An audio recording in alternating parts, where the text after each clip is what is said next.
is that although we have been doing training in the division for a number of years, one of the things that we wanted to do is to be able to have now a holistic training. We would have, of course, all of our students that would be included, as well as many of our staff members. And so a lot of this has already been done. And so thanks to Mo and her staff, Dr. Henney, helping us in the past to pull a lot of these trainings together. And we've been trying to build off of the good work that's been done and to be able to create then the program that we have today. One of the reasons why this is so important for us to all get together is because many times in training, we know our particular areas, but we don't necessarily know all the areas within the division. So the exciting thing for us today is to learn about not just our areas, but each other and each other's areas. We also, too, one of the things that's kind of neat is to learn about the overall university. So many of us think that we know the university, but I can tell you that oftentimes, and I've heard this before, you probably have all seen this, that there may be an area the university folks have no idea about, but they're telling somebody about it and you overhear it and you go, oh my gosh, that is not at all what happens over there. So today is an opportunity for us to share what it is that we do in our areas, as well as our different departments and what you personally are responsible for. And the other thing too is that being a member of the Division of Student Affairs is kind of cool. And the reason why I say that is for at least for the last 2 years, I believe it was 2 years ago, actually not coming on 3 years, that the Division of Student Affairs of Sonoma State was recognized by Diverse Magazine and ACPA, which is one of our international organizations. We were one of 20 universities throughout the United States that was recognized as one of the most promising places to work in the nation. Now, I bet y'all didn't know that one. Yeah, I see you, Priscilla. But I know folks probably didn't even know that. But you now can put that on your resume that you worked at a place that was recognized as one of the top 20 places to work in the nation. Last year, they extended that list to 25. We made it again last year as one of the top 25 places in the nation to work. That's pretty cool because you have that designation. We may not necessarily have a football team, but at least our student affairs team is ranked in the top 25 and the top 20. So that's pretty cool to know that. We've just submitted last week information for this year. So keep your fingers crossed. I figure if we have 85 people crossing their fingers, we're going to be in good shape. But it looks like we have a real good opportunity then to be able to achieve that for the third year in a row. I don't know if they'll extend that on the numbers, but I want you to know that now where you work, if somebody works at Google, they get to brag a little bit, go, yeah, I work for Google. I work for Facebook, and it's kind of neat to be able to say that because those are those top 10 companies. And now you work for a university in the Division of Student Affairs, and that's who we are. So that's kind of exciting. But I wanted to share a couple things with you real quickly because my part is a little bit short, but I know that it's important for you all to have this information. And that is why working in student affairs, what's the importance of it? Why indeed do you even need to have a job? Of course, most of us know why we need to have that job, but why is it important that you be trained in the Division of Student Affairs? And there's so many different reasons. I'm just going to capture a couple. Certainly, we know that in the Division of Student Affairs, it's an opportunity for you to know your campus. It's an opportunity for you to be an ambassador for the institution. Those things we know are key and they're quite important for us. Why? Because oftentimes students are the very first people that they see on campus. People don't differentiate between you and a full-time staff person because they think you are the full-time staff person. And oftentimes in our division, we have more student workers than we have full-time staff. So there are more of you than there are the pro staff. So how you carry yourself, how you represent yourself to the public, that's what they see. That becomes Sonoma State. That's the reason why this award to me is even more important because it's you doing the work. You're on the front end. You're doing a lot of that. But a lot of that comes with your own personal training and things that you've received at home. So what you're going to receive for the next couple hours with us is the training that we hope that everyone walks away within the division, and you'll hear more about our program outcomes and the learning outcomes that we want you to walk away with. But most importantly is we want to make sure too that as a person who works in our division, that you feel as though you're an ambassador for the university and that you're an ambassador for our division. So we want to, first of all, when you're forward facing with the public, how do you respond and interact with them? We want to make sure that you know that when you are responding, you're responding as a professional and you're in that role as a professional. So even though you may have had a horrible day up to that point, you must have a good day with them. You must be able to greet then the public then in any service organization, hopefully with a smile and not with some biting comment coming back because they're biting at you does not mean you get to bite back. And if there is a point where someone is being disrespectful, then you can turn that over to your supervisor. But you just remembering you are an ambassador for the institution. The other thing is how do you show up? Because how you show up, you could say, well, I'm an individual.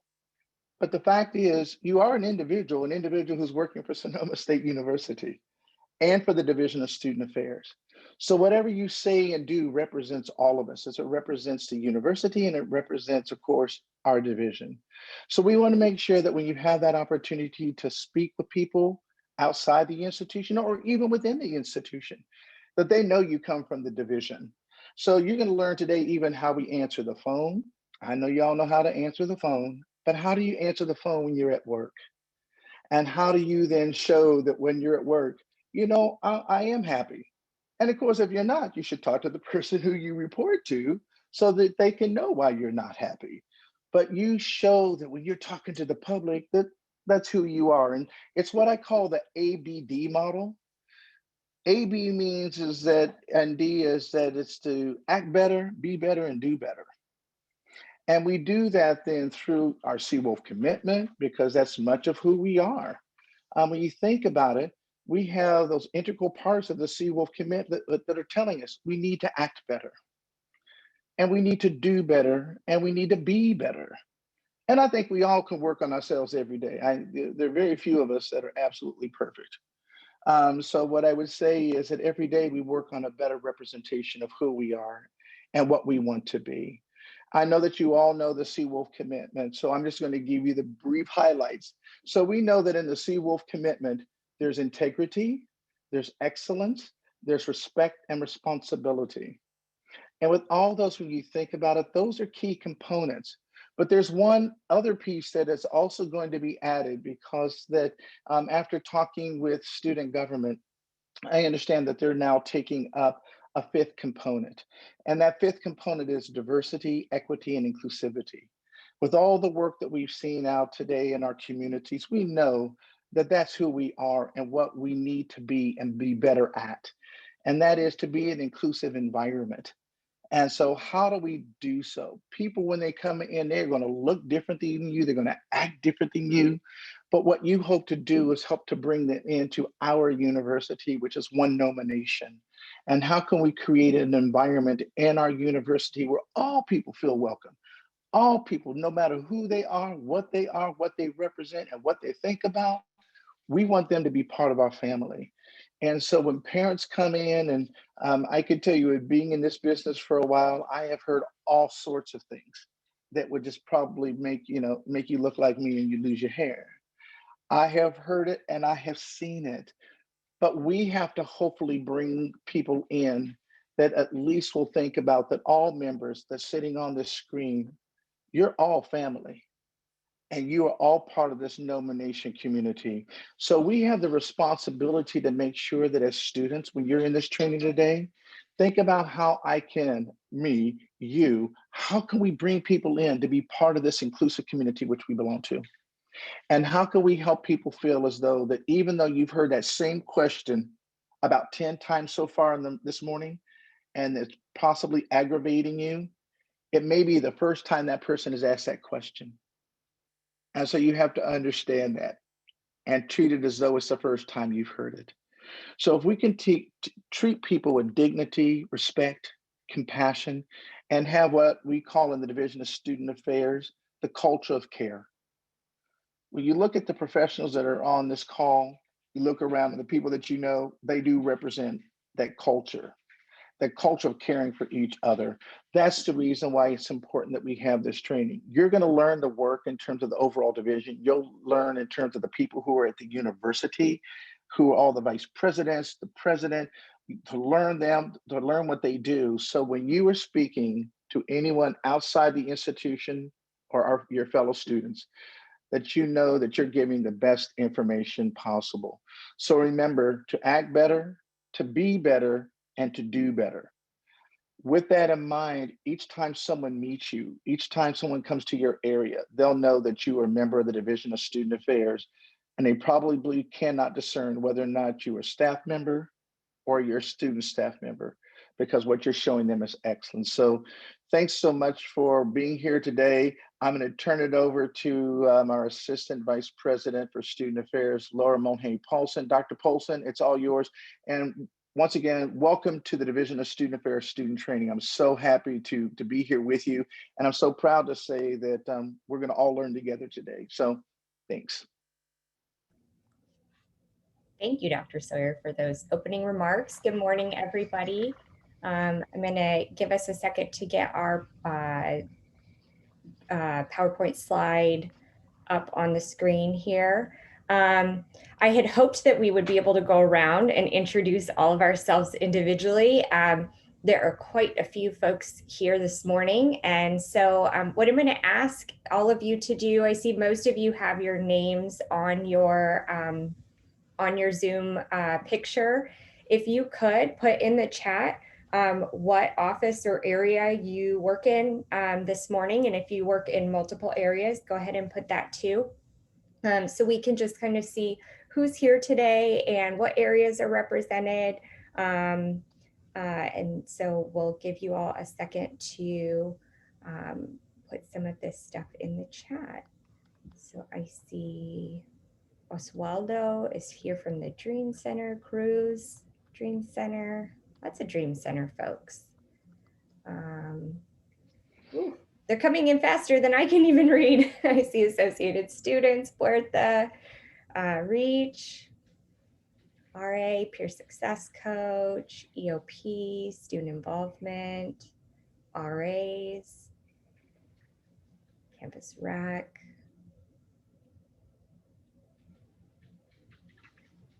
Wonderful, how exciting, some sports clubs. Is it working, Sue? No? Do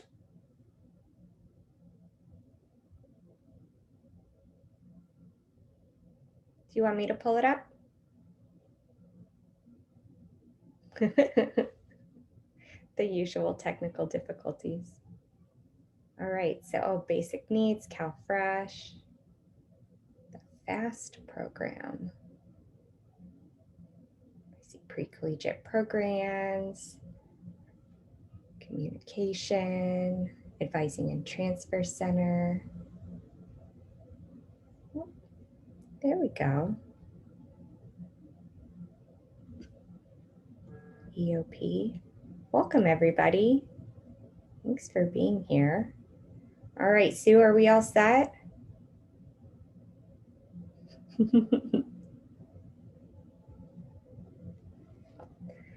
Well, while we're figuring out our own technical difficulties, we're, like Dr. Sawyer said, we're going to spend a couple hours with you this morning. We're going to start by covering just kind of the organization of the division. I want to make sure that all of us who work in student affairs understand where we fit within the broader infrastructure of the university, and we want to make sure that you all and we all are equipped to be good resources and to be able to refer folks in the right direction.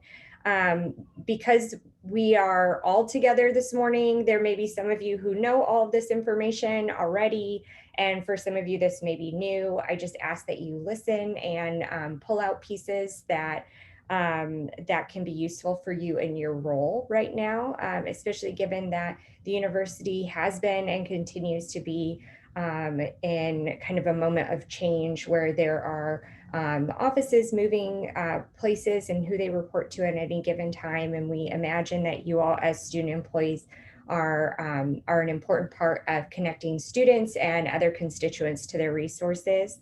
After I go through that first part kind of around the organization, then Sue Hardesty and Rachel Carbone, our executive assistants in the Office of the Vice President, are going to walk us through a quick service excellence training. We'll take a little break after that at the top of the hour, and then we will get to have some time with our area heads. So the folks who oversee the areas in the different parts of the division and report directly up to Dr. Sawyer. We'll get to hear a little bit more from them personally around their work and the areas that they oversee. And then we will have a little bit of time for you all to ask questions of them after that. So I think we're all set to go. Sue? Yes, okay. Well, let's go ahead and go to the next slide. So like I had said, these are, this is kind of our agenda for the morning, but really with the ultimate goal of ensuring that all of our student staff members are equipped to serve as resources and ambassadors of the university. We want to ensure that you all feel like you're part of the Division of Student Affairs. I know we're still in a remote environment, and so you don't necessarily get to socialize with one another this morning. You can see each other's faces for those of you who are able to be on the screen, but that we also have many of you who are not. And so as we come back together on campus in person, the hope is that this will allow all of you to kind of see the collective group. There are a lot of us. So if you work in an office of one or two, or you're the only student assistant in the office, know that you have a whole team of colleagues across the division that are working in roles and offices likely similar to yours. And then, an opportunity just to meet one another. And like I said, today, we may not have as much opportunity for you all to get to know one another personally. But in the long run, this is certainly one of our goals to bringing all of you together, is that you have an opportunity to see each other. And even if you already know one another, get to know one another within the context of your work. Okay. As Dr. Sawyer mentioned, we're focusing of our conversation today, centering the conversation around our Seawolf commitment. We can go to the next slide. In addition, as Dr. Sawyer mentioned, we value diversity, equity, and inclusion highly. It is something that we strive for in our work, and our expectation is that we're holding ourselves accountable to these principles in our everyday work. So I want to make sure to reiterate that as well. For those of you who may not be familiar, this is our Division of Student Affairs vision statement. This is something that all of you in your individual areas should be mindful of and aware of, and striving to be recognized for our commitment to student success, diversity, and inclusivity, along with our additional strategic priorities of transformative learning, leadership cultivation, and outstanding service. As Dr. Sawyer said, one good mantra to keep in the back of your mind, and you'll hear Dr. Sawyer say it time and again, the ABD model: act better, be better, and do better. In many situations, we find ourselves frustrated, and certainly for those of you who are at the kind of first line of contact for our constituents, striving to be better today than you were yesterday and the day after. The idea of you being a student employee in our division is that this is an opportunity for you to learn and develop and to practice important skills for the future. And so just striving to be better every day is something that we really look toward as one of our guiding principles. Okay, next I'm going to walk you through some of the university organization. I'm going to start at the top, so we can go to the next slide. We're going to start with our president, Dr. Judy Sakaki. and wanted to give you all an opportunity, to the extent to which you're able, see people's faces and understand where our dear Vice President for Student Affairs fits into the broader infrastructure. So these are all the folks that report directly to Dr. Sakaki, and these are all the areas that report directly up to the president. And so you can see student affairs is one of 5 areas at the university. Dr. Julina Griffin Dasta is the chief of staff for the president, and she also has some functional areas under the office of the president that we will talk about in a moment. So here we are. As you can see, we have academic affairs, administration and finance, advancement, the Green Music Center, and student affairs. And I will spend a little bit of time on each of these areas in the next couple of slides. So the Office of the President, Dr. Sakaki and Dr. Griffin Dasta have in their office itself strategic communications. So a lot of the communication that comes out from the university, essentially any official communication that comes out from the university, goes through strategic communication. And so all of those emails you may get from the university with important announcements or university closures or recognitions and celebrations, any of those kinds of messages are usually coming out from strategic communication. They also manage the Sonoma State University Instagram and any of the other social media accounts that are have the name Sonoma State University on them. So any of our official pieces. Many of you are likely familiar with Seawolf Living. That is not under strategic communications. That's under a different area, which I'll get to in a moment. And they're mostly our lifestyle brand for our students. And so they partner closely with strategic communications, but they're not technically under strategic communications, just so that you all are aware. That's a question we get sometimes for our students. And then they, in the Office of the President, we also have the Office of Diversity, Equity, and Inclusion, which includes our affinity faculty and staff associations. The Hub Cultural Center is under this office as of this academic year, as is the Communication, Engagement, and Strategic Initiatives office. Academic Affairs, our interim provost and vice president for academic affairs, Dr. Kara Moransky, has a number of areas underneath her. On the right-hand side, you can see all of the schools, the arts and humanities, business and economics, education, extended and international education, science and technology, social sciences, and our university library are the schools that all report up to academic affairs. In addition, academic affairs has a number of administrative offices, academic programs, including the Learning and Academic Resource Center, also known as LARC, is under Dr. Moransky. They have their own area of budget and planning, faculty affairs, the Center for Teaching and Educational Technology. So a lot of the places where our faculty, your professors, get information and advance their own skill sets in teaching and learning come from this area. Information technology is under academic affairs, our IT services.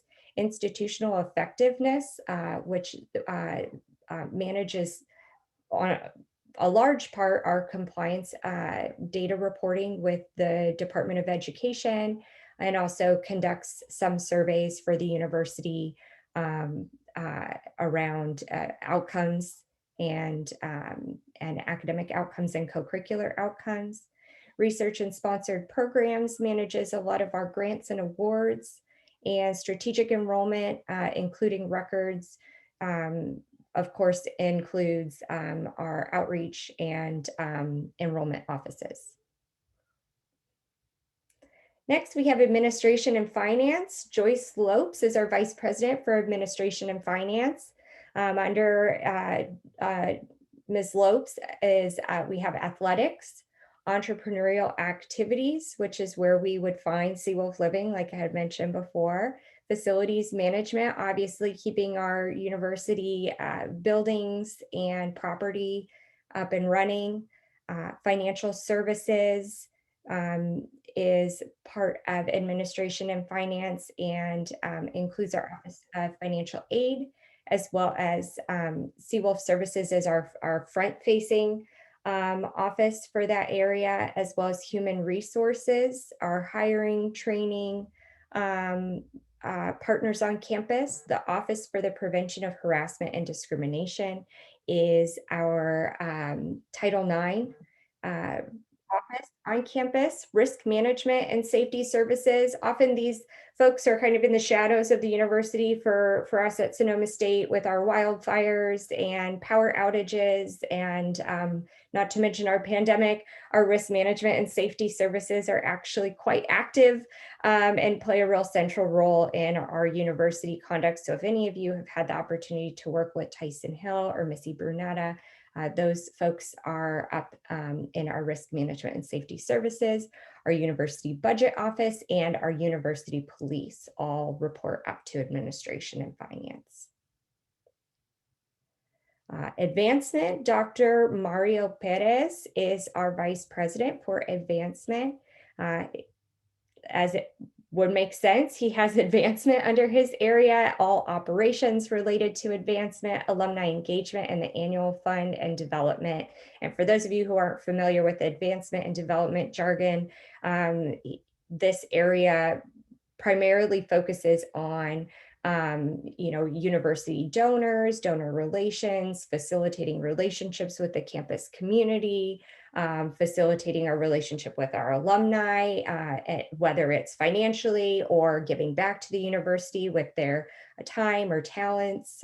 This would be what would fit under the advancement area. Jacob Yarrow is the executive director of our Green Music Center. Green Music Center is a special part of our campus. And so Mr. Yarrow reports up to the president, and he oversees all of our Green Music Center operations, administration, the box office, and guest services. And then, of course, Dr. Sawyer has as the vice president for student affairs. And these are all of the areas under student affairs that report up to Dr. Sawyer. Now I'm going to spend a little bit of time on each of these next. And so I'm not going to go through them individually, but just so that you have an opportunity to see all of them together. I know I'm a visual person, and so it's nice to see all of them in one place before we get into the specific areas. Okay, and so zooming in now on our Division of Student Affairs, we wanted to take some time to share with you all about the Office of the Vice President for Student Affairs. We are a small and mighty team, but we are and can be an excellent resource to all of you. And especially in situations where you may be on the front line dealing with a difficult student or parent, oftentimes if it's not something that can be resolved within your particular unit, we step in and help with the resolution process. We also are a repository of information and support. And so we're here to problem solve, and we wanted to make sure that you all had an opportunity to see our faces to the extent that you could today and have an opportunity to understand more about what we do. So like I said, we're a central location for all the areas and services in student affairs. You can go to the next slide.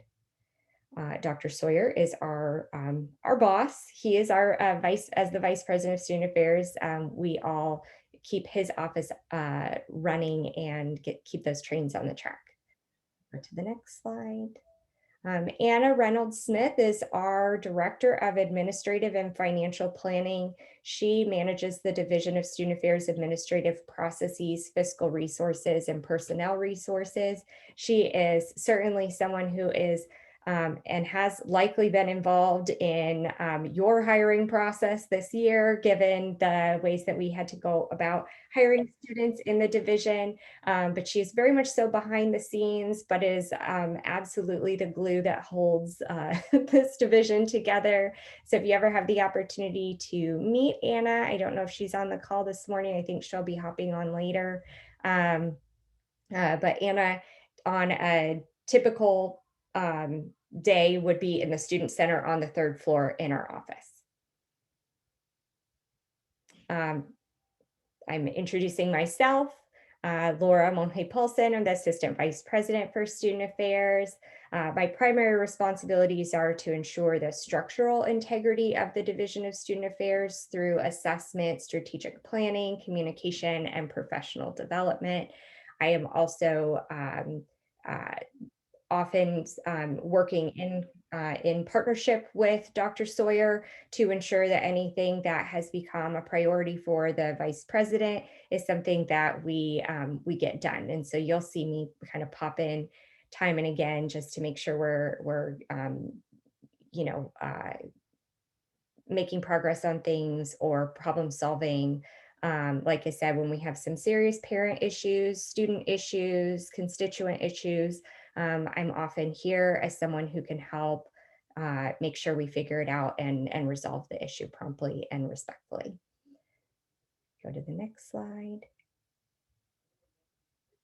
Dr. Gerald Jones is our interim assistant vice president for student affairs, student access, and educational equity. He also happens to be our senior director for the Center for Academic Access and Student Enrichment.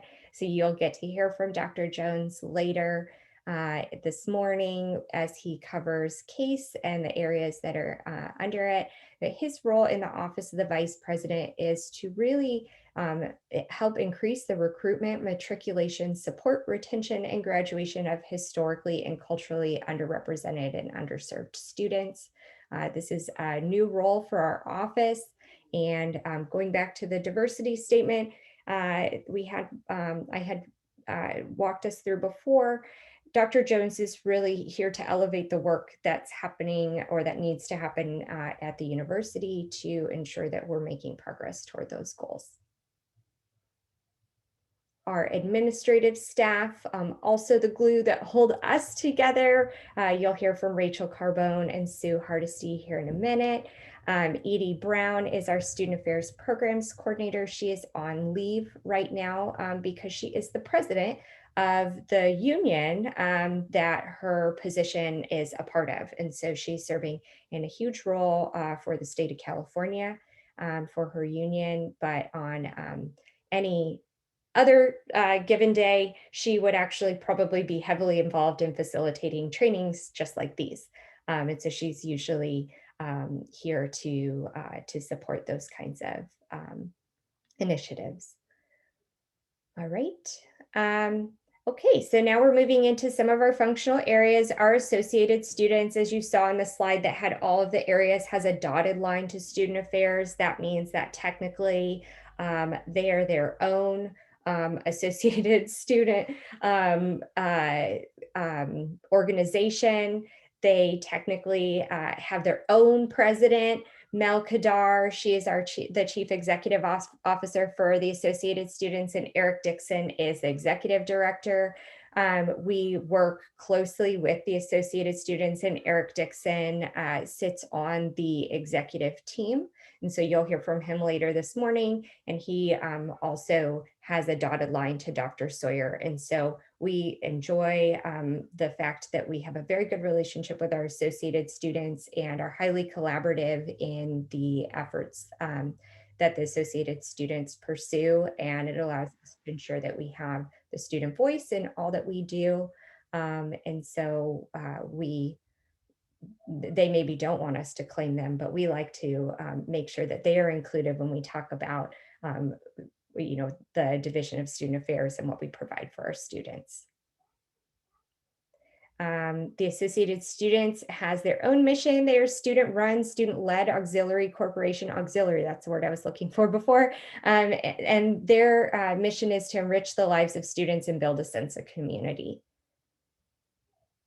The Associated Students include Associated Students Productions, the Basic Needs Initiative, the Children's School, Join Us Making Progress, also known as JUMP, and our student government. Like I said, we were going to get to The Center for Academic Access and Student Enrichment, CASE. Dr. Gerald Jones is our Interim Assistant Vice President for Student Access and Educational Equity. He is also our Senior Director of CASE. We'll hear from him later this morning. Go to the next slide. The purpose for CASE is to provide Sonoma State's underrepresented and underserved students with resources to persist and graduate. And the Center for Academic Access and Student Enrichment currently includes disability services for students, the Dream Center, Educational Opportunity Program, also known as EOP, Puerta Centro for Diversity in Teaching, our Seawolf Scholars, and Student Support Services. Counseling and Psychological Services is another area that reports directly up to the Vice President for Student Affairs. Dr. Laura Williams is the director. And the purpose for Counseling and Psychological Services, also known as CAPS, is to support student mental health, personal growth, effective communication, positive self-esteem, balanced relationships, and strong decision-making skills. Confidential advocacy also reports up to Dr. Williams. And the purpose of confidential advocacy is to provide culturally sensitive, empowering support and advocacy for survivors of gender-based violence and educational programming for the Sonoma State community. Pre-collegiate programs is another area that reports directly up to Dr. Sawyer. Susan Wandling is our Senior Director for pre-collegiate programs. And the purpose of pre-collegiate programs is to provide information and services to families in SSU's local communities to prepare K-12 students for college success. So pre-collegiate programs includes our academic talent search, the TRIO training programs, and our Upward Bound programs. So most of the students, while many of you work for pre-collegiate programs, so we do have some Sonoma State students who are involved in pre-collegiate programs, their service population is the K-12 population in our Sonoma State service area. The Student Health Center is another area under Student Affairs. Tracy Eaton is the interim director for our Student Health Center. They obviously have been very busy this last year with our pandemic, so you've likely seen some messages come out from Tracy. The purpose for the Student Health Center is to provide on-campus medical, public health, and health education services. Student engagement is an area, or second to last area we're going to go over, I believe, that reports up to Dr. Sawyer. Dr. Ryan Jason Henney is our Dean of Students. And the purpose of student engagement is to provide access and resources for self-advocacy, leadership cultivation, and transformative experiences to create a connected Sonoma State University community. Student engagement includes our campus recreation, services and center, our care program, which is our program that reaches out to students who may be in distress or in immediate need of resources and support. Our residential education and campus housing services, REACH, also known as REACH, our student conduct and student involvement, which includes our club sports, our sororities and fraternity life, our student organizations, and our campus programs. Student success and advising is another functional area that reports up to Dr. Sawyer. Jamie Zamian is our Senior Director for Student Success and Advising. The purpose of student success and advising is to help students successfully navigate their academic journey from their first class to graduation through innovative programs and initiatives, holistic academic advising, and the use of student success technology. Student success and advising includes our Advising and Transfer Center, the Career Center, Military and Veteran Resource Center, also known as Maverick, and our Orientation and Family programs. Oh, don't click on that yet. So that's the end of my presentation. I am going to turn it over quickly And we will save time for questions at the end. I'm going to turn it over now to my partners, Rachel Carbone and Sue Hardesty. They are going to provide a presentation on customer service. And after that, we will have some time for a quick bio break. So I will turn it over to them, Sue and Rachel.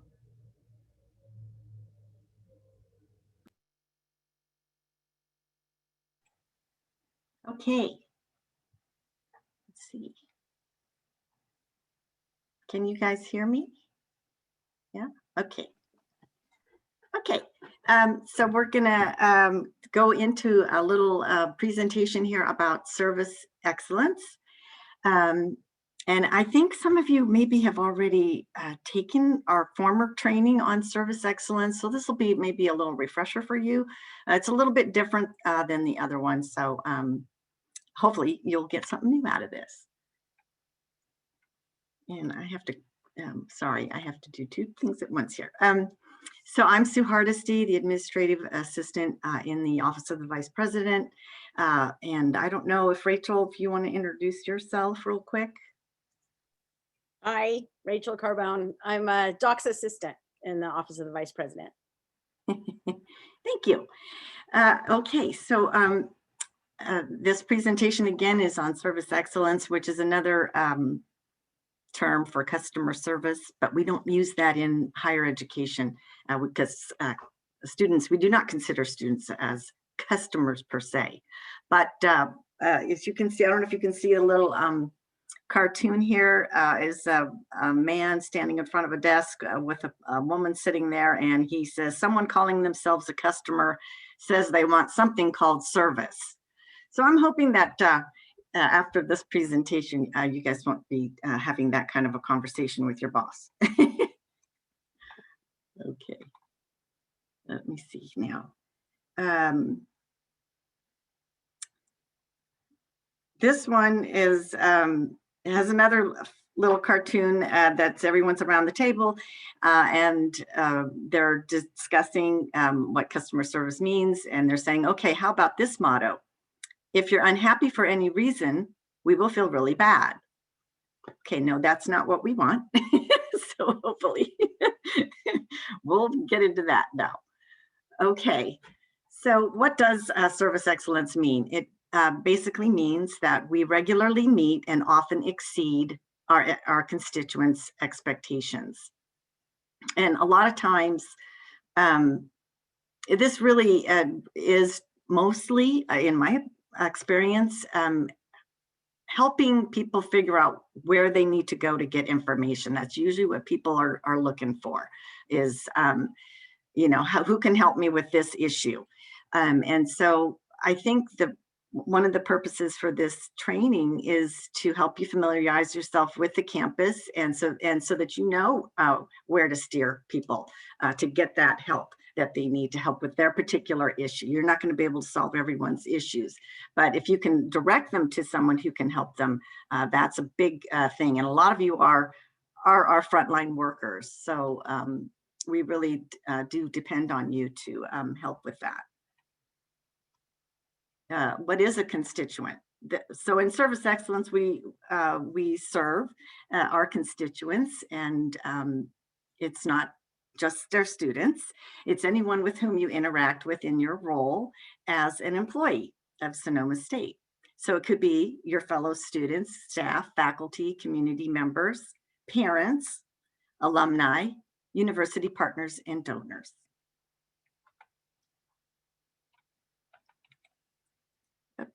Here we go. We also consider a constituent basically anyone that impacts or influences daily operations at your location. So it's anyone that you really come in contact with. And if you did take that other service excellence training, these are the three behavioral concepts that we talked about. And I think I might turn it over to Rachel, or do you want me to start off? No, I could take it. Okay. So the way we want everybody to kind of see themselves as part of all of this is that we want to make it easy to be a sea wolf. I mean, if you think of every interaction that you have with anybody all day long, if that's the only thing you remember, then you're doing the right thing. So if you figure any of the constituents that come to you for any reason, they come to you either with an issue or a question, and they certainly are coming to you with an expectation of getting some sort of resolution or information, right? So if you are able to investigate, to learn about the institutional organizations, our policies, our procedures, who's in charge of what, who knows about things, you don't actually have to know everything. You can still help and make it easy to be a sea wolf. So the kinds of things we would like to see, and the folks that are on right now from AS probably recognize, you could get a phone call from anybody about, do you know where I can get my haircut in Roanoke Park? You know, has nothing to do maybe even with Sonoma State, doesn't have anything to do with, certainly with what is on your desk, but we want to make it easy to be a sea wolf. So Google it, and don't even make a deal out, you know, sometimes I feel like I want to say, you know, well, here, let me Google it for you, but you don't do that either. You can say it in your mind, but so that's the most important thing of these 3 bullet points, I believe, is just make it easy. Just make it easy. And do whatever you have to do to make it easy, because these people are coming to you with an expectation that they will have resolution. The next point, your success is my success.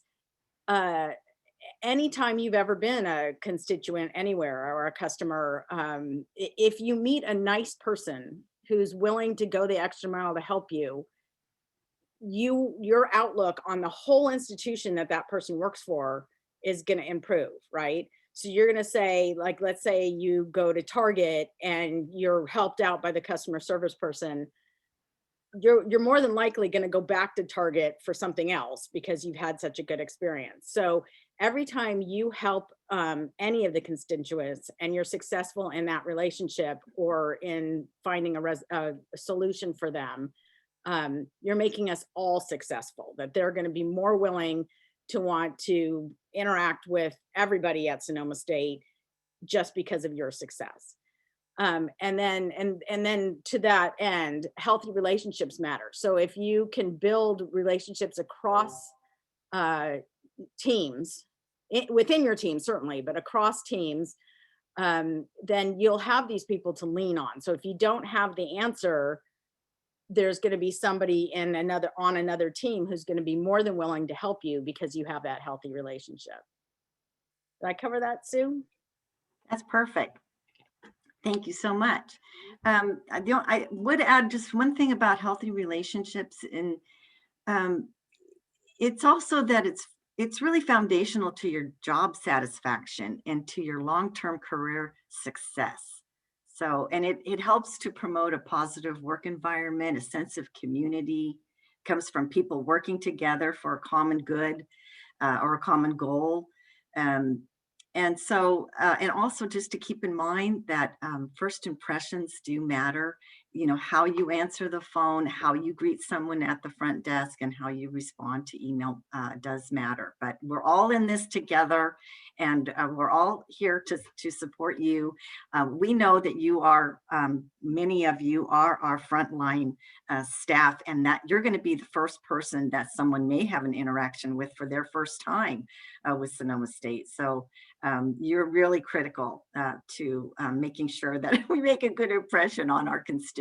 So thank you all very much for all your hard work. We really appreciate it. Okay, let's move on. Now we're going to get into just some practical applications, I guess, some etiquettes. I don't know, perhaps some of you do not have the responsibility of answering your departmental phone line, but those of you that do, I'm hoping that you'll learn a few things here if you haven't learned these things already by now. There's some standards for phone etiquette, and the first standard is trying to answer the phone by the third ring. That's just a standard in customer service. People, when they're, calling and they're trying to get information or whatever, they don't want to hear that phone ring and ring and ring and forever. So and the other thing is we don't really want it to go to voicemail if we can help it. But sometimes we can't help that, but if at all possible, try to pick it up by the third ring. And then if you have a multi-line phone that you're responsible for, and you are already on another call and another call comes in, you will want to answer that call, but then you'll need to ask the caller if they can, if you can place them on hold, but then you got to wait and listen uh, to their answer, because if they say, no, I really don't want to be put on hold. I need to talk to somebody right now. And then at that point, since you've got another caller hanging already, you might want to just say, okay, well, I am on another call, so may I call you right back, and just get their information. And usually that will satisfy them. I'm going to go into each of these other ones in some subsequent slides, but we also are going to talk about standardizing your greetings, your personal conduct on the phone, your usage of names and promises and deliveries.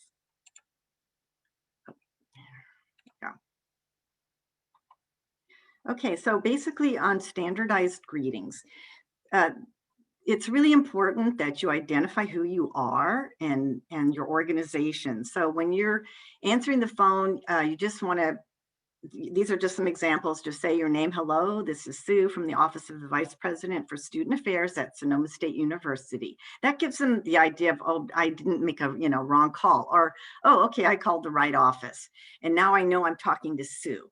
And then you offer to help. Now you could be, your job may not be to actually help people. You might just be like a switchboard and you're just directing calls. So in that case, you wouldn't say, how can I help you? You can say, may I direct your call?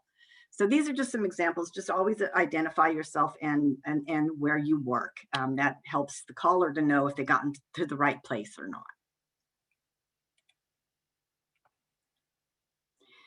Okay, so let's see. So focus on the caller. Super important. I know it's really hard right now, especially, but it's even hard when we're in our work environment, in normal work environments. Rachel and I, in our office, we work in cubicles. So it's really easy to get distracted about what's going on around us. So it's just really important to try to focus on the caller, give them your full attention. We don't know what's going on in their lives, and they made the point to make the call. So let's give them our undivided attention if we can. You want to be friendly, but you don't want to be so friendly it's unprofessional. I think you guys know what I mean by that. Just stay positive, be respectful, be empathetic, and be friendly, but just like, hey, buddy, you're my best friend now. No, that doesn't feel genuine, especially if you don't know the person. Then you want to watch your language. Like if you use casual language, definitely not swear words, right? Or even slang will make you sound like you're not giving the caller very much importance. So just keep it professional and try not to use accusatory terms, like you said, or what you should have done is, or you owe us. Those are sort of accused. That puts people on the defense. So you don't want to use that. Instead, you want to say like, what I think I heard you say is, or instead of what you should have done is, you could say, well, we find it usually works best if, right? Or instead of you owe us, you could say, our records show a balance of. It's not like them, you're not putting the responsibility on them. So, and then, again, just be respectful, listen very carefully, ask clarifying questions in a respectful way, and deliver on promises, which we'll talk about in a little bit later too. Okay, so name usage. If the constituent who's calling identifies themselves as faculty, you want to address them as doctor or professor so-and-so. Everyone else, you really should use Mr. or Ms. last name, unless unless they tell you that they're comfortable with you calling them by their first name.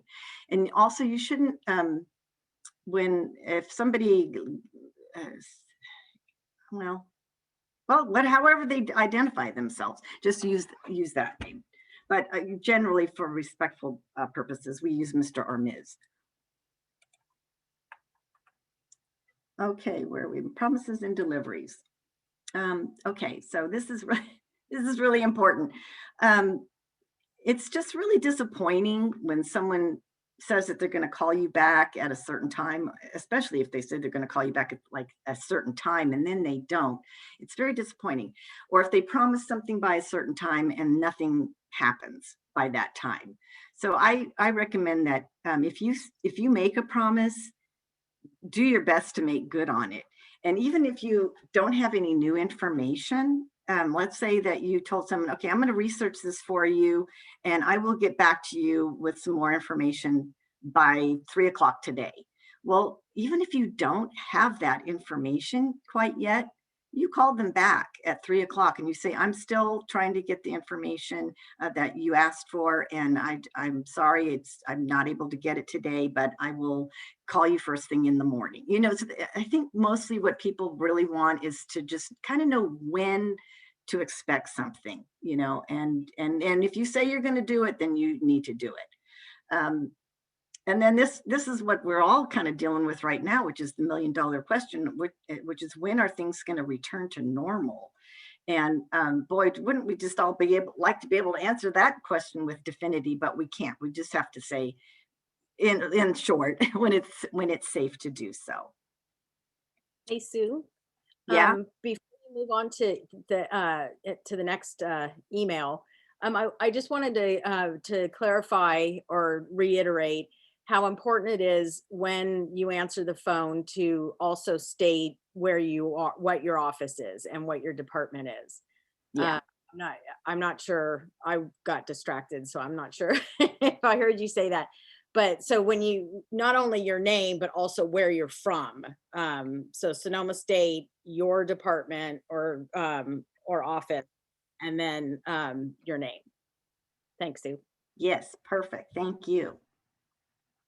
Okay. Okay, so the next few slides, we're going to talk a little bit about email etiquette. I know a lot of people do this, and I just don't think it's very professional myself, especially if it's with an unknown constituent. So texting abbreviations, just, you know, limit that to, if you're going to do that, just limit that to people that you know really well, you know, your colleagues, and that's fine. But for unknown constituents, it's best to just stay away from texting abbreviations, okay? And you also, when you're writing an email, you want to use full sentences, and you can use acronyms as long as you've identified what it stands for first. Okay, so full sentences. I've gotten, I mean, I honestly, I've gotten jobs based on the fact that I used full sentences in my email responses. It's interesting, but it's very professional. So that's what you want to aim for. Okay. And then you want to proofread. You just make sure that, you know, what you're writing is accurate. It's, you know, use Grammarly if you need to. Use spell check. Just make sure that it is professional and accurate. And then you want to use clear, direct subject lines. And we're going to talk about that here. And it's just because people have especially now, it seems like this is one of our main ways of communicating is through email. So you just want to make it easier for your whoever you're communicating with, so that they know what is this message about, and maybe it can wait, or it could be something simple too. It could be such and such meeting canceled today, and then that's it. You can. And they don't even need to really open it, you know. So just direct. These are some examples here. Meeting date changed. A quick question about your presentation. Suggestions for the proposal. And you can also use EOM at the end of a subject line to indicate that that is the message. That's the end of the message. They don't even need to open it up. So if you want to use that, if it's appropriate. Anything to add, Rachel? No. Okay.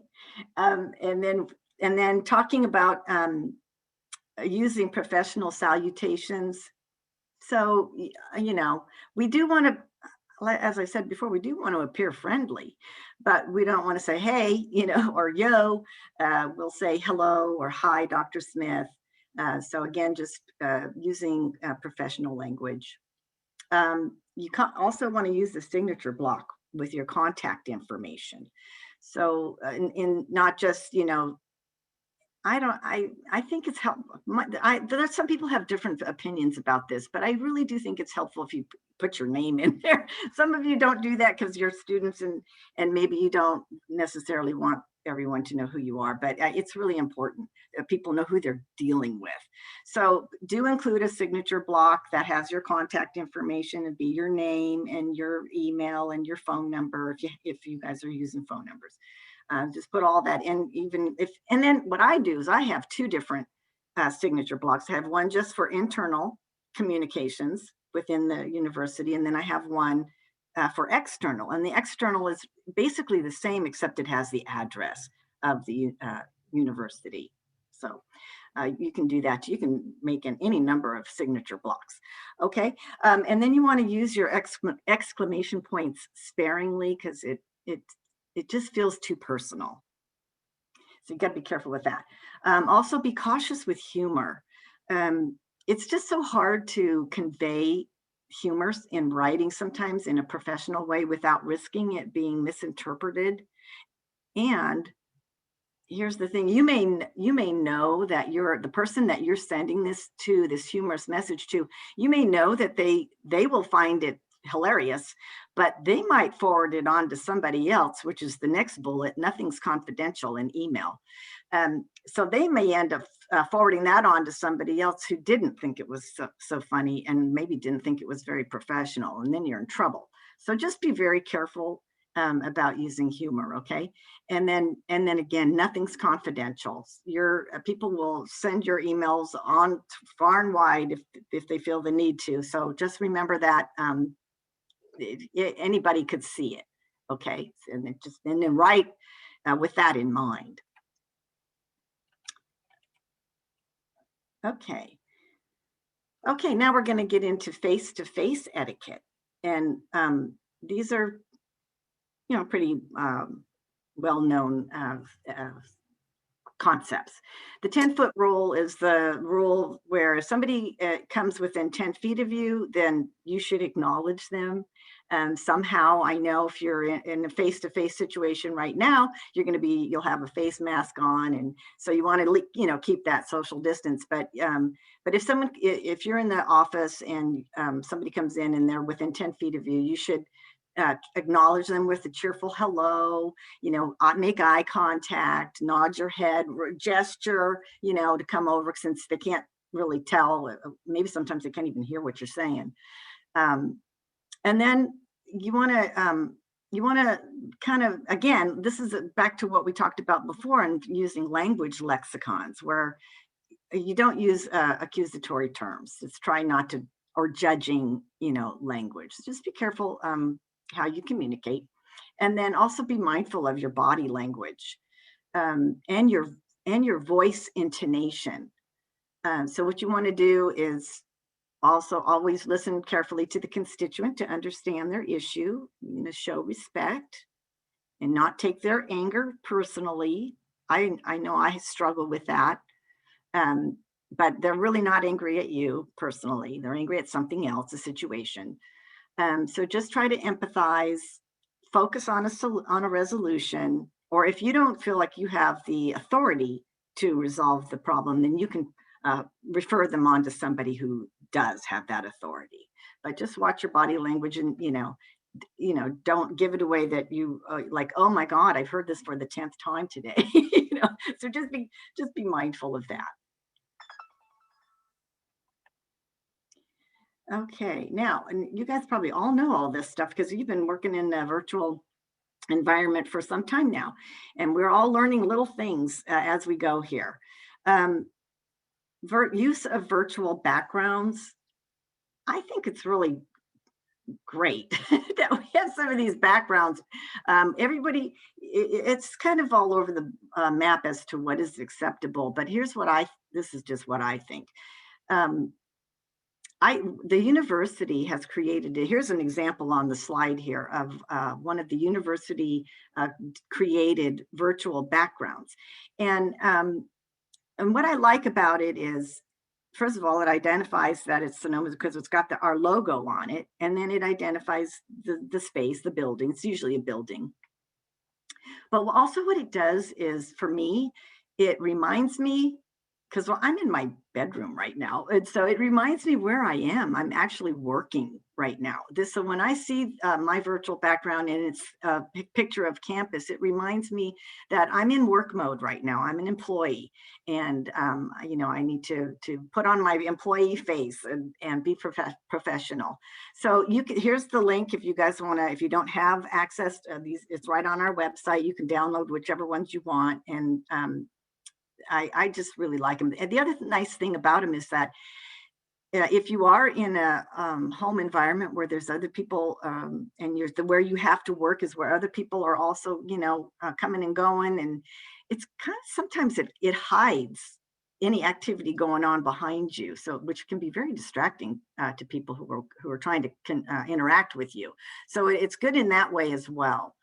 Now, if you don't mind having your home or wherever you're working right now as your virtual background, that's fine. But you just want to make sure that, you know, I stay away. I mean, like, you don't want to have your bed in an unmade bed in the background, or, you know, or laundry scattered everywhere, and, you know, within camera view. You just want to make sure that whatever is in the background, it is, it's clean, it's tidy. You know, you don't have any maybe statement artwork behind you that might be misinterpreted, that kind of thing. So just be conscientious of what is in your background and what people are seeing, and because you want to be seen as a professional. And so if you can, so that's why I like the virtual backgrounds.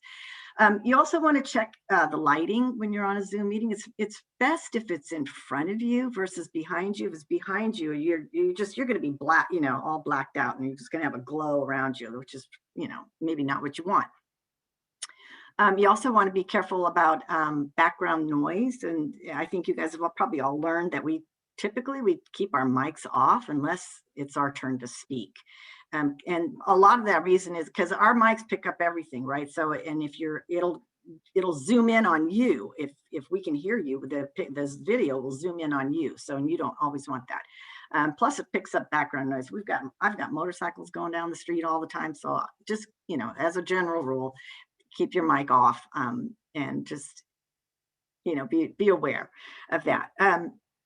Finally, we want to dress appropriately for work, just like if you were going into and some of you do work on campus, but you want to, if you don't, and you're working from home, as many of us are, you want to still show up, right, as a professional. And so you want to keep up your appearance, at least from the waist up. And there's a couple of different reasons I really like this practice. One is it helps you to transition from your personal environment, your personal life, to your professional life. It just makes you go, okay, I'm at work now. I'm dressing up for work and putting myself together for work. It also helps bolster your self-esteem. It improves your work ethic and your productivity, believe it or not. And when you look professional, people will treat you like a professional. So that's really important, and they'll respect what you have to say as well. So that's really important.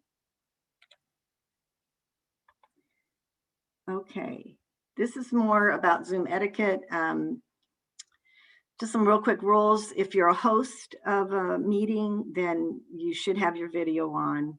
A lot of people, when you're in big meetings like this, a lot of people don't have their video on, and that's fine. But if you're the host or if you're speaking, you should have your video on, okay?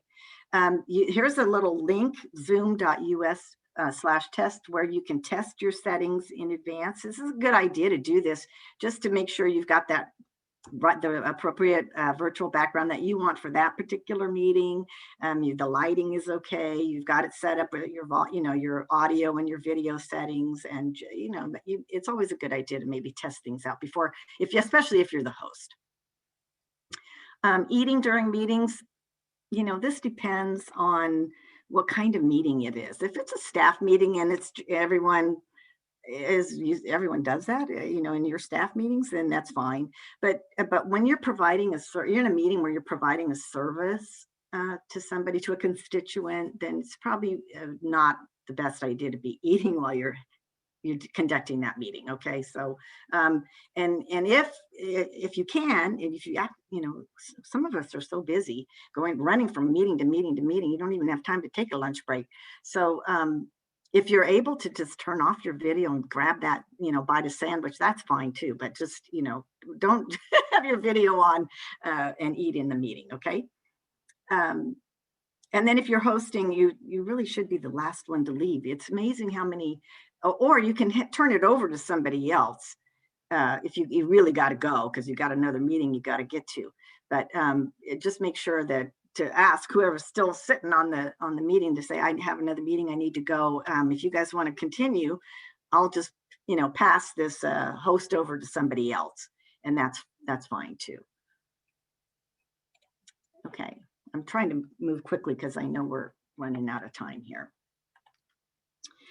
Okay, now you can see these pictures here that have some conflicting information. It's very confusing. The one on the left says we'll close at 6 today. The one on the right says the library will close at 5 today. Well, which sign pertains to what? We don't know. It's confusing. The other one is Comcast customer service entrance. And then below that is do not enter. So there you have another conflicting message. I think the big thing to learn from this right now, especially in this, this crisis that we're going through, this pandemic, is to make sure whatever you're conveying is accurate.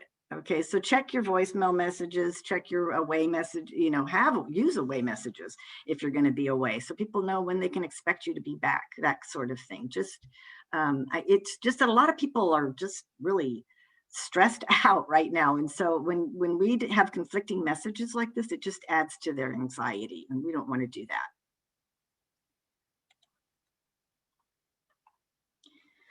Policies. This is a kind of a tricky one, but you really don't you don't ever really want to say that you can't meet somebody's expectations because it's our policy. Nobody wants to hear that, even if it's true. They don't want to hear that. So what they really want to know is, what can you do for me? So it's better to just skip. I mean, sometimes you can't. You have to tell them that there's certain things that we cannot share with them, especially when it comes to FERPA, which is the Family Educational Rights and Privacy Act. This is something that we have to educate our parents about all the time, because they're so used to having access to their students' records. But when the student turns 18, that access to their educational records transfers from the parent to the student. And oftentimes both of them are not even aware that that has happened. But so a parent will call up and they'll have a complaint about how their son was treated, or their student was treated, or some issue about how something was wrong. We did something wrong, and we can't really tell them anything about their student's record because they don't have the permission anymore. So if a parent is insisting, then you just have to refer them back to the student and say, your student probably could tell you all this, but or if you give us get written permission from your student to share this information with you, then we can do that.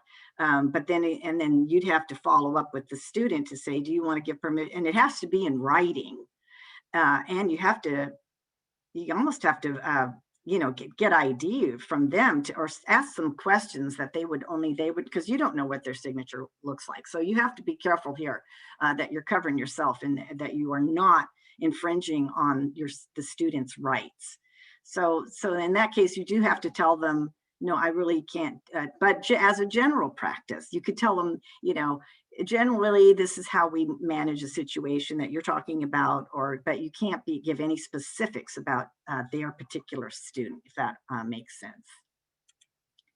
Okay, and then let's see, I think we're coming to the end here, I hope.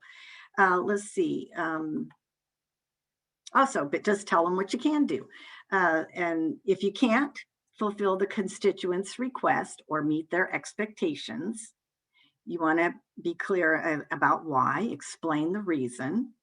You're going to show empathy. You know, I understand your position. I understand your frustration, but I can't do it because I don't have the authority, or whatever the reason is. And then you can tell them what you can do. And it might be to refer them to somebody who does have the authority to offer an alternate solution. Okay, it could be simple as that. And just always want to remember to adhere to FERPA and HIPAA privacy protection. HIPAA is the same thing as FERPA, but it pertains to medical records. Okay.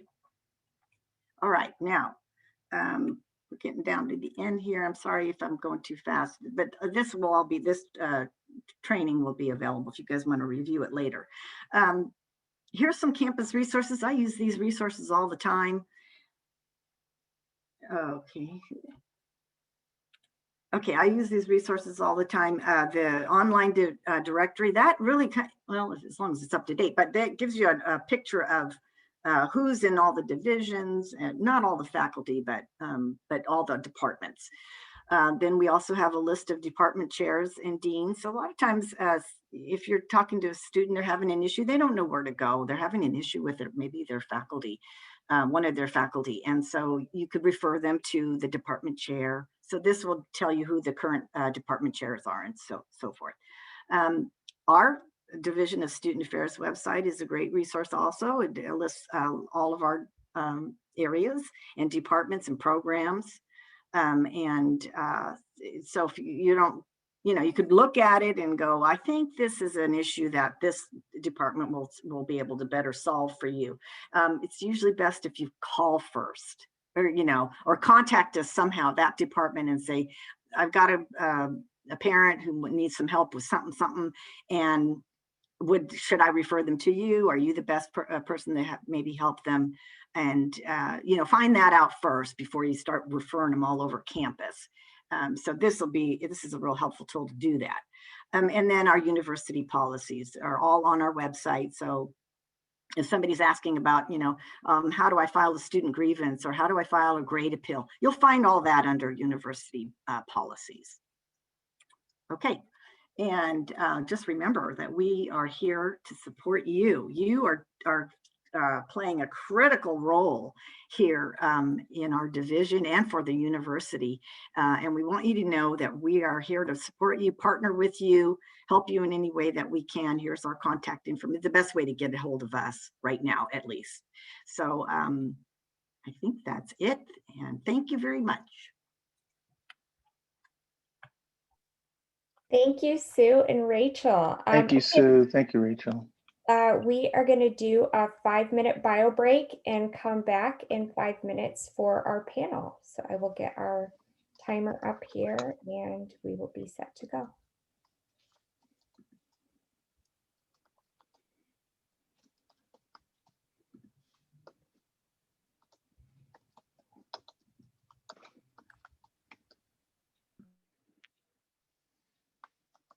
I think we are all back, and then some, and we had some guests join us while we were away. And so with the rest of our time this morning, we're going to hear some more from our area heads. These are the folks who you likely work with either regularly or only occasionally if you're living in a little office somewhere like some of us do. But we want to make sure you get an opportunity to hear more from each of them and then have some time for questions. So with the time that we have left, what I'm going to ask each of the area heads to do, and I'll let you know when it's your turn to go, is just to introduce yourself briefly and rather than talk for your time about how you advance our strategic priorities, I'm going to facilitate those questions after you've introduced yourself. So I'm just going to say all of the area heads' names, give them an opportunity to introduce themselves briefly, and then we will move into our question and answer panel. So the first person I see here on my screen is Tracy Eaton. Would you be willing to introduce yourself, please? Absolutely. Good morning, everyone. I'm Tracy Eaton. I am a nurse practitioner and the interim director at the Student Health Center. Awesome. And Eric Dixon. Hey y'all, my name's Eric Dixon. Obviously, I get to serve the students of Sonoma State University as the executive director of the Associated Students, and I use the pronouns he, him, and his. Great. And Dr. Henney. Good morning, Ryan Jason Henney. I serve as the Dean of Students here at SSU, and my pronouns are he, him. Laura Williams.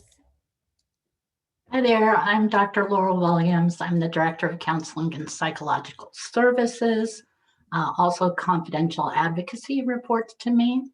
She, her, hers pronouns. Thank you. Susan Wandling. Good morning. I'm Susan Wandling, and I look forward to sharing with you about pre-collegiate programs, my area, and my pronouns are she and her. Gerald Jones. Hi, Gerald Jones, pronouns he, him, his. I am the interim assistant vice president for student affairs, student access and educational equity, and then the senior director for the Center for Academic Access and Student Enrichment. Jamie Zamian. Good morning, everybody. I am Jamie Zamian. I'm the Senior Director of Student Success and Advising, he, him. Shout out to our peer success coaches out there. Shout out to the peer mentors out there. Great to see you this morning. Okay, did I get everybody? It's a little hard with 100 participants on the screen to see who else might be here. I think that's our group. All right. So I'm going to ask the panelists to share a little bit about how they are advancing our university strategic priorities.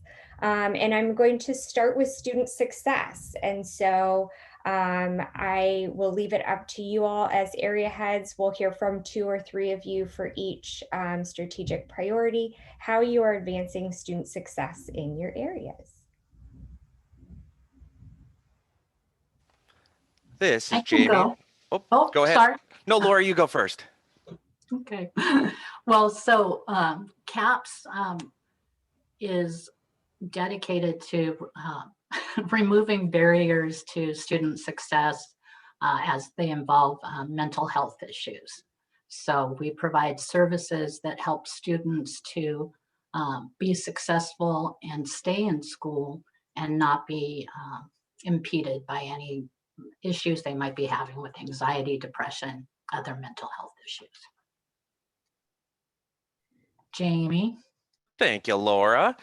Similar to Laura, but not with the mental health, as we're looking to remove administrative barriers for our students. We really focus on pivotal moments through a student's academic journey to see where they might need assistance and where we can intervene. So we utilize our academic advisors, we utilize our peer success coaches, we utilize our peer mentors, we utilize our pro staff or coordinators to really touch base and support those students through those different times that they might need additional services. We also use technology. We oversee our Lobo Connect mobile app. So for all of you who don't have the mobile app, this is a mobile app that allows you to connect with your peers remotely. So you can set up some study buddies in your classes because we're not in person right now. So it's hard to connect with other classmates. It's a way to connect with them. You can check your holds, you can check your to-do items. So we utilize technology to also outreach and connect with students. I'll go next. So I primarily work with students that are underserved, underrepresented, and in this case, under-resourced.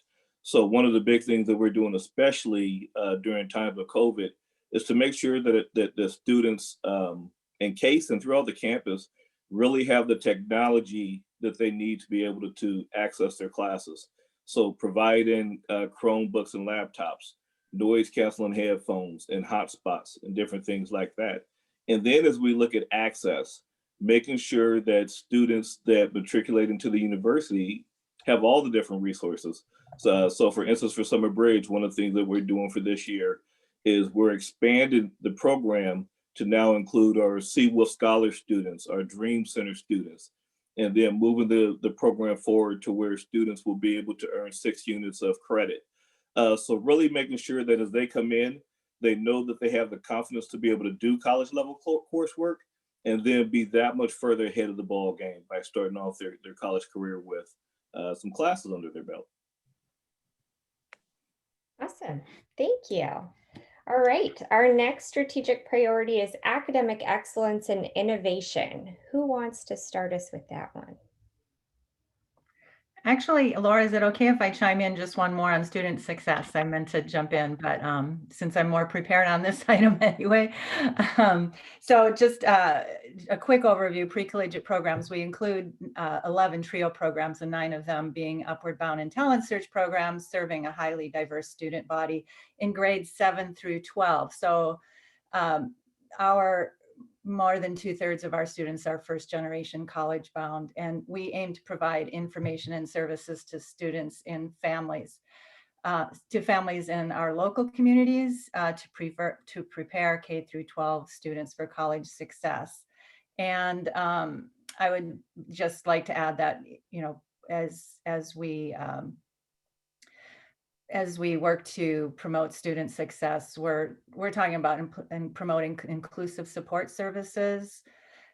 We coordinate and collaborate, strengthening the pipeline for program graduates to enroll in student success programs at Sonoma State and other higher education institutions. So thank you so much. And yes, actually, student success is a huge part of student affairs. It's in many ways, and when we think about it in our strategic priorities, it is the foundation for and kind of the very basics that students need to be able to be successful. So it makes sense that a lot of our areas would have quite a bit to say about student success. Academic excellence and innovation. Eric, do you want to go next? Sure. You know, the associate students as an auxiliary, we've got our own set of strategic priorities and values that are part of our organization, but one of them is innovation. And so really trying to find those things within the campus that AS can serve or support that really help students find success wherever they are, whether it be academically, whether it be outside the classroom.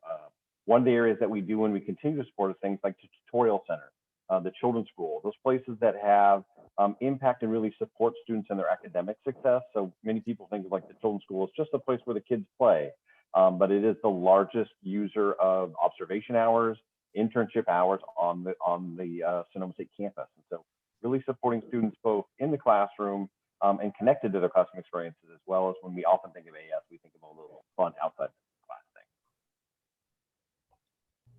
thing. And I'll go ahead. Go ahead, Ray. Please, Dr. Henney. Sorry, y'all.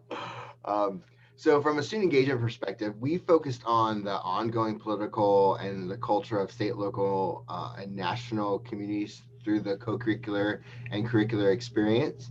And from our perspective, we do that by coordinating several different initiatives that allow students to connect what's happening in the global sphere around them. For example, during the election process, we did a lot of online programming to get people to be aware of what some of the issues were that are going to be the hot topic issues from the most recent presidential election.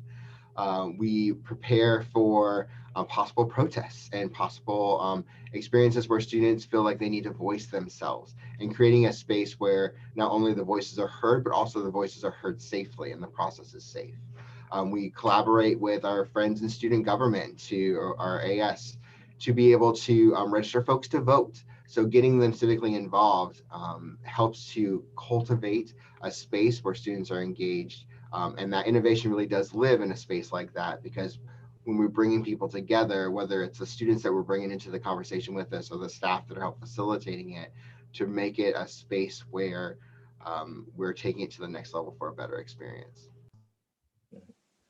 And in my role in the interim assistant vice president out of the office of the vice president for student affairs, I really look at some of the success barriers impacting our students campus wide, and really looking at ways to create unique programs to serve them. For instance, this past fall, we started a male success initiative program that is targeted towards our BIPOC male students on campus, our Black, Indigenous, and people of color, and really connecting them with the resources that are going to help them persist through graduation. This coming spring semester, we'll create a professional mentorship program for these students. So they'll be connected with professional males, staff, staff, faculty, and senior administrators across campus that will really help with their interpersonal development, career pathway, providing guidance, internships, different things like that. So really, really being intentional in creating programs that speak to our unique populations on campus. Another program that we created was our Native American initiative that's working with that population and really giving those students the resources that they need to be successful here and create a sense of belonging here at Sonoma State University. Awesome. All right. Our third strategic priority is leadership cultivation. And I'm going to start with Tracy on this one. So with the Student Health Center, our purpose kind of overarchingly hits on all 4 of the priorities for this particular area. Our purpose is to keep our students healthy so that they can become leaders, achieve academic success, and success in whatever areas they desire to. We provide high quality medical care, preventive health, public health, health education, so that health issues do not get in the way of the students' success. We also, for the leadership cultivation, we also support the student health, we provide advisors for the student health activities, an advisory club where we are helping to support these student leaders on campus. They help advise us so that we are meeting the needs of our students. They also are supporting the rest of our students on campus. It's been a little more challenging this year, but by providing different outlets for mental health, providing health education, and supporting the rest of our students. So we really appreciate our SHAC members. Awesome. Anyone else want to add to leadership cultivation? Yeah, I would throw in, for the associate students in our strategic plan, student leadership is our #1 core value. It's top of the list.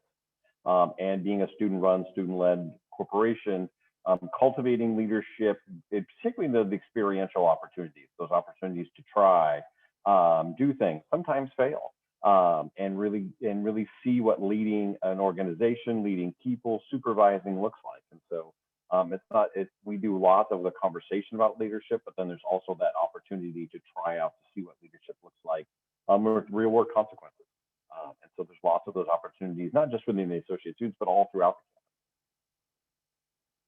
the campus. And positionally from student engagement, which is what's part of the Office of the Dean of Students, is we positionally have a staff member, Hannah Thomas, who coordinates and oversees our leadership program, which is designed to meet students where they are, whether they're first-year students or returning students, to apply their leadership skills in ways that benefit not only themselves, but their clubs and orgs they're participating in and their organizations. Through recreation, we have in the standard times, a very robust education program and training experientially with all the student workers that we have that are within that space and across the division.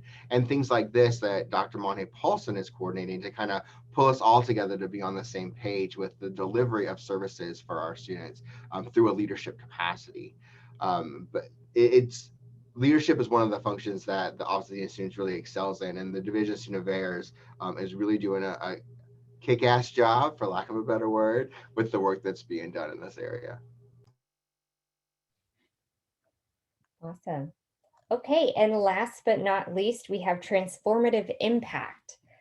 Jamie, would you kick us off with that one, please?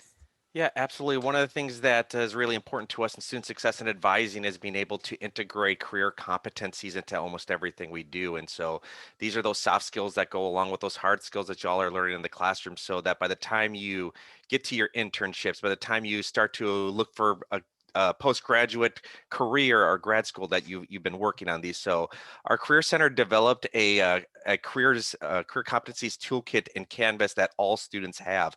And so we put that out, and we put it out there pretty quietly in kind of a beta test this fall. But we had 4,000 students of the about 7,000 undergrads here at Sonoma State actually go in and start to work their way through it. So y'all are starting to pick up these soft skills that are really going to help when you hit the job market. You're in those interviews, and then when you're actually on the job. So those things that are really, really important to help supplement the hard skills you're learning in the classroom.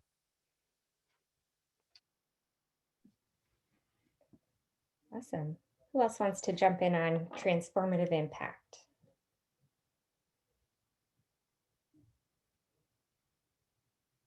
Maybe Laura? Sure. Well, thinking about that transformative impact, that's a lot of what we're doing when we're working with students, is trying to help them reach their potential and to develop skills that they'll need, relationship skills, communication skills.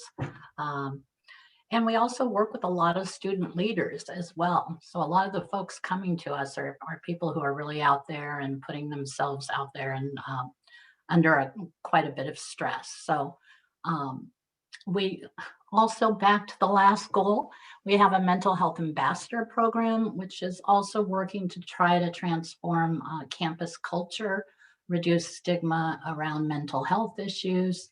And it really works with the main thing that we're focusing on is the intersection of mental health issues and issues of diversity and equity. So those students do social justice projects to benefit the campus. Yeah.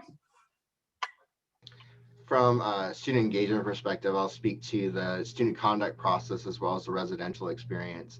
So when a student potentially violates a student code of conduct policy or procedure, they go through a process that's outlined by the CSU, but they go through that process and they feel like they are able to maintain their dignity through that process.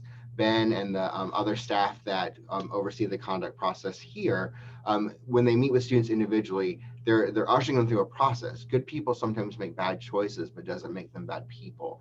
And so he's able, and the staff, like the area coordinators, for example, are able to usher that student through that experience and coming out as a more informed and hopefully a more learned in person.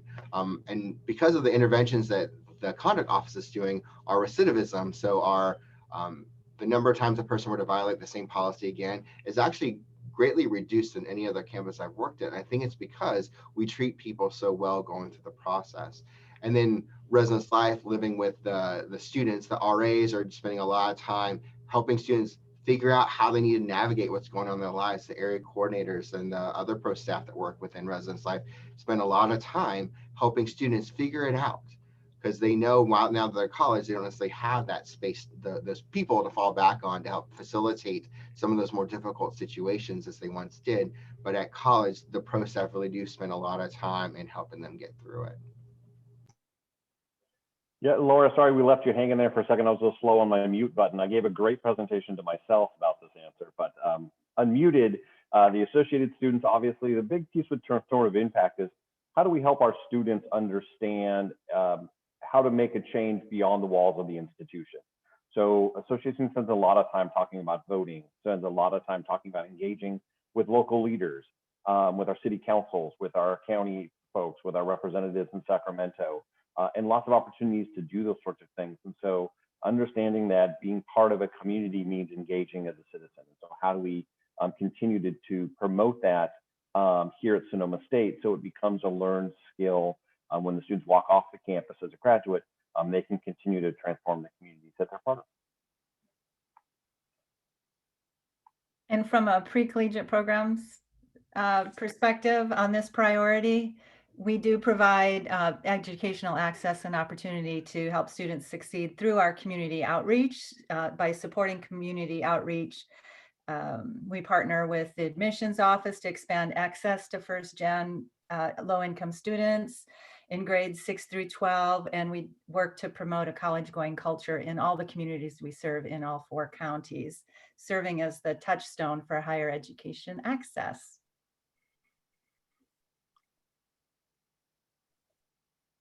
And I'll just add, at the core of everything that we do, all my colleagues across the screen, is to really make sure that you have the tools, the resources, develop the skills for your own academic, personal, and social success.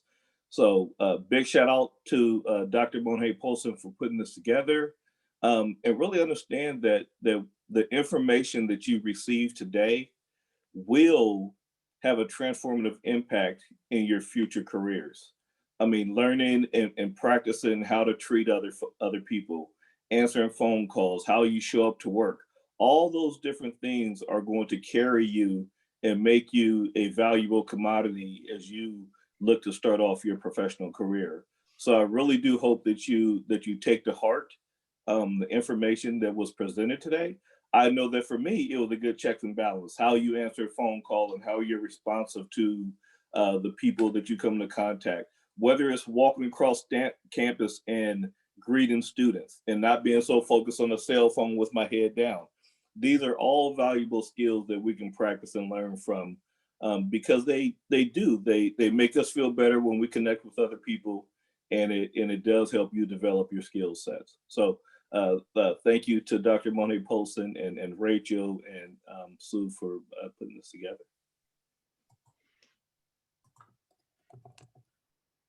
All right, we are going to let Dr. Sawyer kick us off with the questions. And so I believe he has a question for our panelists. So before the question, thank you, Dr. Monet Polson.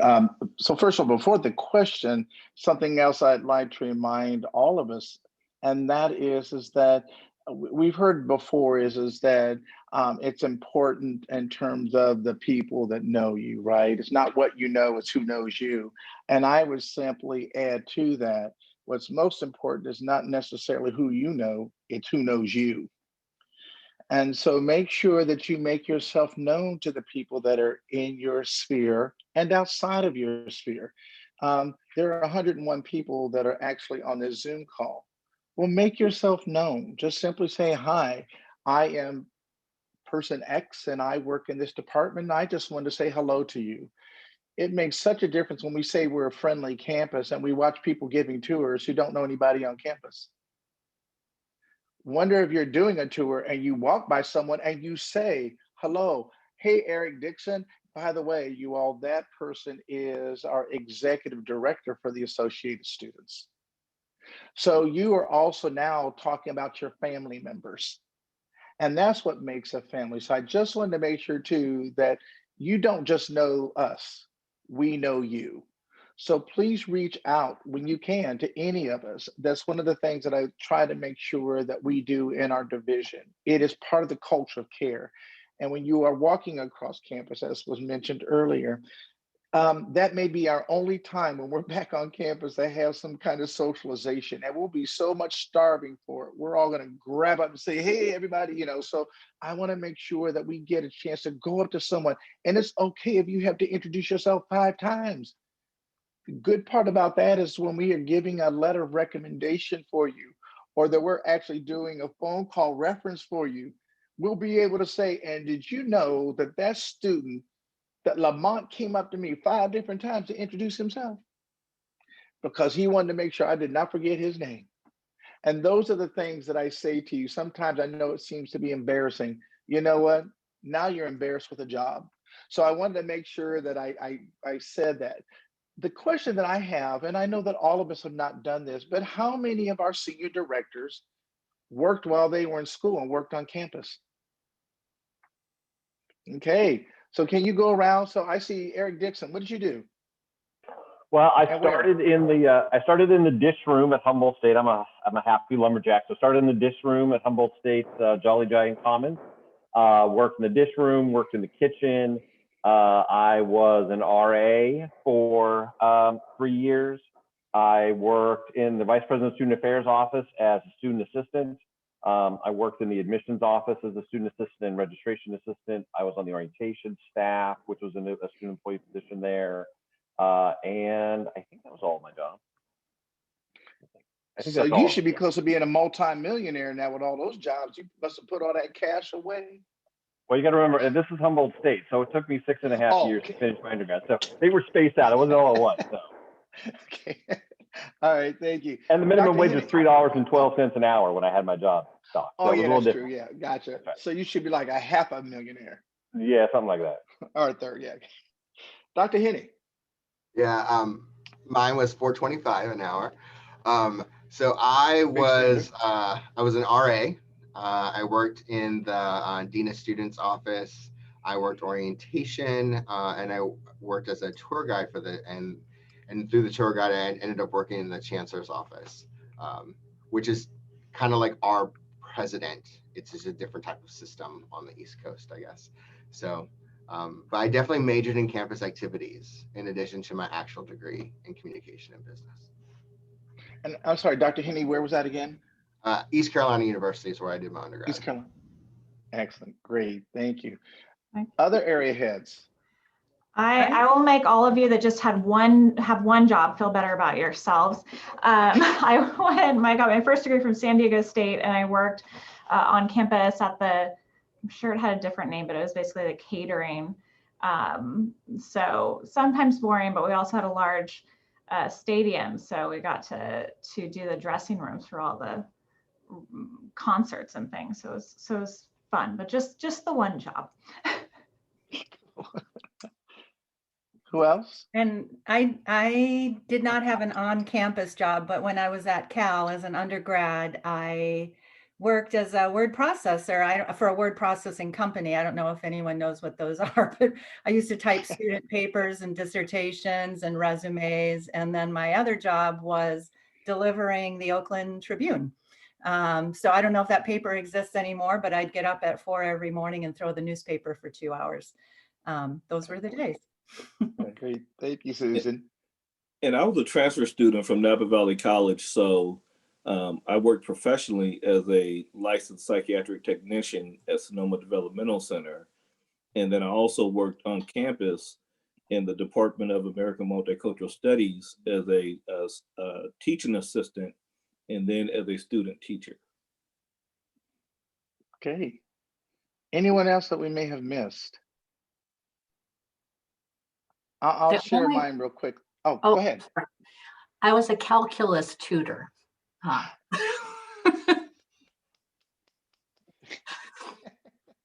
feel like Jamie job needed. Something to add. Yeah, I'm sure. I'm sure. Thank you, Dr. Williams. Jamie? Yes, I started off working in the history department as a front desk student assistant. And then after I blew out a knee, I became a student assistant football coach. Oh, well, Jamie said that's perfect. So we can go into my very first job was as a student athlete at a D1 institution. But I also had the responsibility that when I went to the football coach and he told me that I needed to report to the stadium for additional financial aid. So I went to the stadium, and that's when I was told that I needed to report to the groundskeeper. And the groundskeeper told me that my job was to water the field. And so when I went out with the hose to water the field, I realized it was AstroTurf, so I didn't really have to water much of the field. After that, I ended up working in culinary services. I think a lot of us do the culinary service thing. I was really very much involved in that. And so the final piece was that I ended up I actually got paid to work for the newspaper as an assignment editor, and I was the vice president for student government. So I got a little compensation there. So that's kind of how I ended up the career. So I was a student worker for all 4 years as an undergraduate.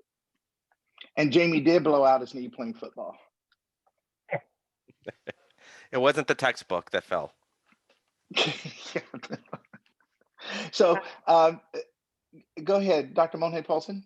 Well, I was going to see if any of our students on had a question or two for our panel, or for anyone in particular, with the couple minutes we have left.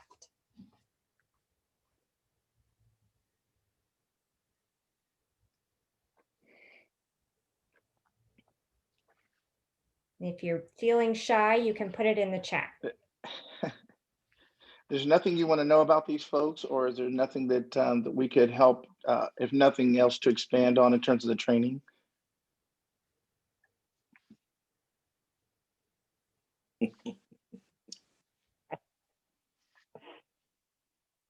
Okay, Noelia says, what is it like working with students? Who wants to take this one? Ooh, me. Go, Gerald. Oh, it is phenomenal in every way. I tell you this, you all center us. It doesn't matter what type of day we're having, and it can be extremely challenging as you're just going from meeting to meeting or dealing with different issues. But just having an opportunity to connect with the students, whether it's just saying hi or whatever it is the reason why we show up and do this work every single day. Because not only do we want to help assist you, but like I said, you all really ground us in ways that it could be your laughter, just something you say, or the questions. It really, really, really helps us do a better job, because you also will let us know when we're not doing a good job. And so it makes us recalibrate and think about ways that we can better serve you. So I love this. It's the reason why I've stayed here for 20 something years working with the students. And you all are the reason all of us went into doing what we do. I mean, very few of us got into this to go to budget meetings or, you know, sit in staff meetings. We got into it to work with students every day. And so that's the part of our job that we're living and working our dream. And so the budget meetings, not so much, but working with students is the best part of at least for me, for my day. I know meeting my colleagues feel the same way.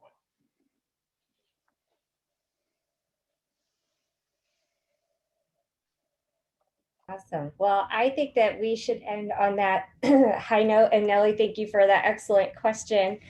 Sue is going to share her screen one more time, hopefully without too much stress. We do have a training completion survey. Please use your phone to access the QR code or the tiny URL that you can see on the screen. Sue is also going to copy and paste it into the chat for you all to click on. Just to provide us some feedback, to let us know what you learned, if anything, today. I will just share that we ask, the first question is asking for your student ID number. This will be one of the ways that we will be able to monitor whether or not you've completed the training, but it will also not be used in any way to identify you or link to your answers to the question. So if you have any questions or concerns about that, please let me know. Otherwise, we appreciate all of you for your time today. I wish we could have seen you in person, but until next time, we hope you have a great week. Thanks, everyone. Thank you, Dr. Thank you all. Monhay-Paulson.